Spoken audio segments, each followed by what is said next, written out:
하나님은 죄에 대해서 반드시 심판하십니다. 하나님은 심판주이심을 우리는 잊지 말아야 합니다. 1절입니다. 또 그가 큰 소리로 내 귀에 외쳐 이르시되 이 성읍을 관할하는 자들이 각기 죽이는 무기를 손에 들고 나아오게 하라 하시더라. 하나님께서는 심판하기 위해, 예루살렘을 심판하기 위해 죽음의 무기를 드는 천사들을 부릅니다. 그래서 6천사가 나타났는데 죽이는 무기를 들고 있었어요. 우리는 하나님의 심판이 반드시 있다, 이것을 기억해야 합니다. 우리가 왜 복음을 전합니까? 복음을 전한다는 것은 하나님의 심판이 있기 때문이에요. 하나님의 심판이 없으면 복음도 없는 거예요. 아니, 하나님의 심판이 없는데 왜 복음을 전합니까? 이 때문에 복음을 전한다라는 것은 하나님의 심판이 있다는 거고, 복음을 받아들이는 자는 하나님의 심판을 받지 않는다는 거예요. 그래서 복음과 심판은 함께 가는 것입니다. 그래서 우리는 아직 복음을 받아들이지 않은 가족들이 있다면 복음을 전해야 되는 것이고, 우리가 주변에 복음을 전할 이유는 하나님의 심판이 있기 때문이죠. 그냥 단순히 교회 나오면 좋아, 교회 나오면 마음도 의지할 수 있고 그냥 좀 편하게 살 수 있어, 여러분, 그 차원이 아니에요. 우리가 예수를 믿는 이유, 복음을 선포하는 이유는 하나님의 심판이 있기 때문입니다. 예수님 믿으면 좋고 안 믿으면 뭐 그저 그런 게 아니에요. 그렇기 때문에 우리는 하나님의 심판을 늘 기억하면서 주의 복음을 전해야 합니다. 3절입니다. 구룹에 머물러 있던 이스라엘 하나님의 영광이 성전 문지방에 이르더니 여호와께서 그 가는 베옷을 입고 서기관의 먹그릇을 찬 사람을 불러. 하나님의 영광이 그룹에 머물러 있었다. 안에 머물러 있었다. 이 그룹은 이 천사들을 상징하는 거 아닙니까? 이제 성전에 보면 이제 지성소가 있죠. 지성소에 들어가면 법궤가 있습니다. 법궤, 하나님 언약궤. 그 언약궤 뚜껑이 그룹, 천사 날개가 이렇게 해가지고 서로 이렇게 맞대고 있죠. 이 위에, 그러니까 법궤 위, 이게 속죄소라고 하는데 여기에 하나님의 영광이 임해요. 그러니까 하나님의 임재가 있는 곳이에요, 그곳에. 그런데 그 법궤 위, 그 그룹 위에 그걸 속죄소라는데 거기에 하나님의 영광이 임했는데 이 영광이 지금 어디로 가 계십니까? 성전 문지방에 이르더니. 성전 문지방이 어디예요? 이 성전 나가는 곳이잖아요. 이게 무슨 표현이냐? 하나님의 영광이 지금 성전을 떠나고 있다. 하나님의 영광이 성전에서 떠났다라는 걸 지금 말씀하고 있어요. 하나님의 영광이 성전을 떠났습니다. 그러면 성전은 성전이에요? 그냥 전이에요? 그냥 전이 되는 거예요. 성전이 안 되는 거예요. 왜 성전입니까? 하나님의 영광, 하나님의 임재, 하나님이 함께 할 때만이 그게 성전인 거고, 하나님이 계시지 않으면 그것은 그냥 성이에요, 성. 유다가 범죄함으로 더 이상 하나님의 영광이 예루살렘의 성전에 임하지 않았습니다. 하나님이 떠나시면 하나님의 보호하심도 떠나는 거예요. 이스라엘 백성들은, 유다 백성들은 우리가 성전이 있으니까, 예루살렘 성전이 이렇게 있는데 우리가 망하겠느냐, 이게 착각이라는 거죠. 성전에 있다고 해서 안전할 것이라는 착각을 가져서는 안 되는 거죠. 하나님의 영광이 떠난 예루살렘 성전은 더 이상 성전이 아닌 그냥 전이 되었고 하나님의 심판을 받게 되었습니다. 여러분, 교회도 마찬가지예요. 교회도 하나님의 영광이 떠난 교회는 더 이상 교회가 아니에요. 그냥 집단이죠. 그냥 자기네끼리 모임이에요. 건물이에요. 하나님의 영광이 떠난 교회는 반드시 하나님의 심판을 받습니다. 교회를 다닌다고 안전한 것이 아니에요.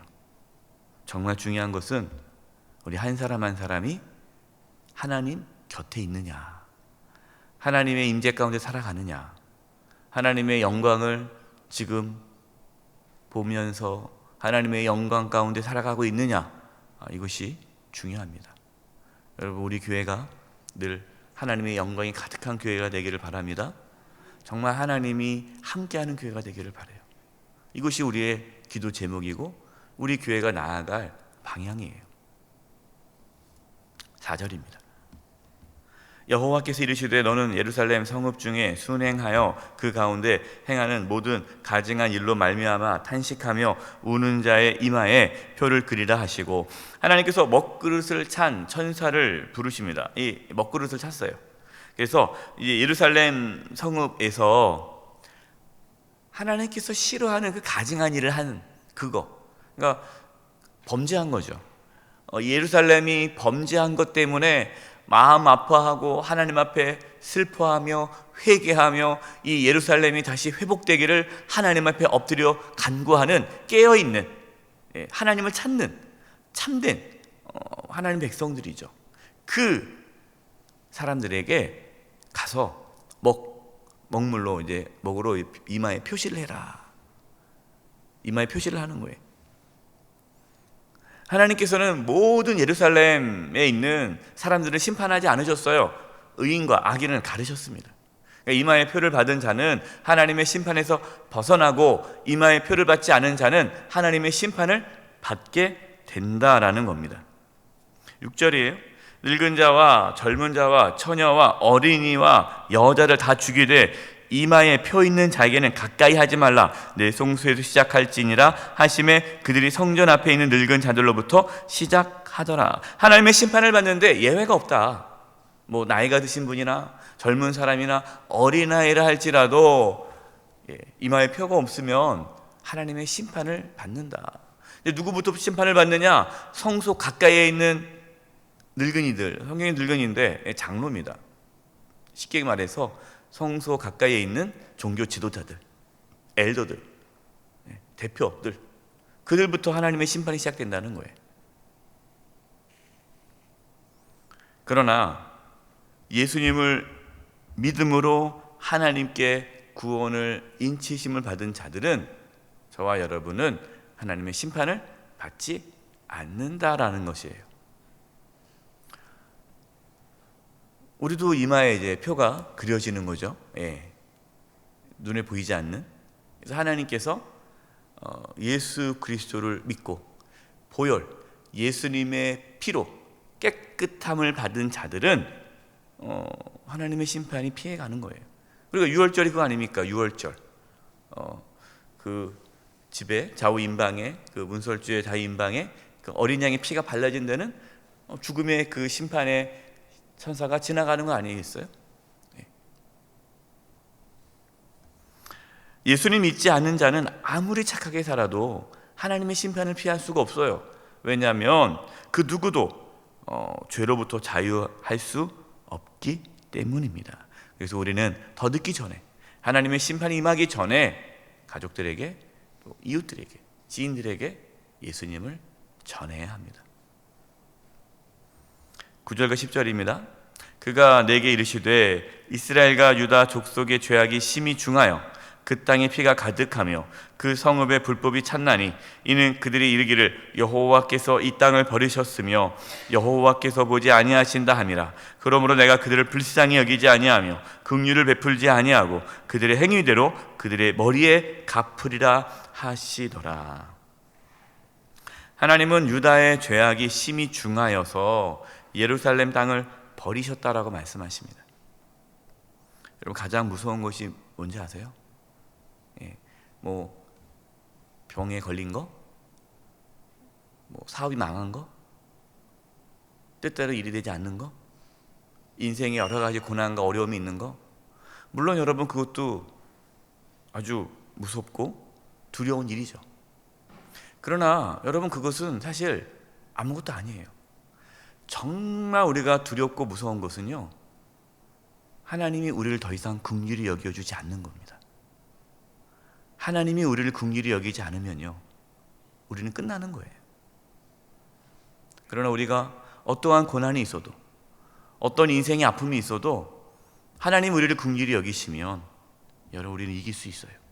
견딜 수 있고 승리할 수 있고, 궁극적으로는 하나님의 나라에 들어가 영원히 하나님과 함께 살아가는 영광을 누리게 되는 겁니다. 다른 걸 두려워하지 마시고 하나님의 긍휼이 우리 곁에 떠나지 않도록 늘 십자가의 은혜, 예수님을 바라보며 하나님의 임재를 구하며 하나님 말씀에 순종함으로 날마다 하나님과 동행하는 삶을 살아가는 저와 여러분 되기를 간절히 축원드립니다. 기도하겠습니다. 하나님 아버지, 저희들을 긍휼히 여겨 주시옵소서. 하나님의 긍휼이 없으면 단 하루도 살아갈 수 없습니다. 연약합니다. 주여, 저희들을 붙잡아 주셔서 믿음의 길 끝까지 잘 걷게 하여 주시옵소서. 예수님의 이름으로 기도드립니다.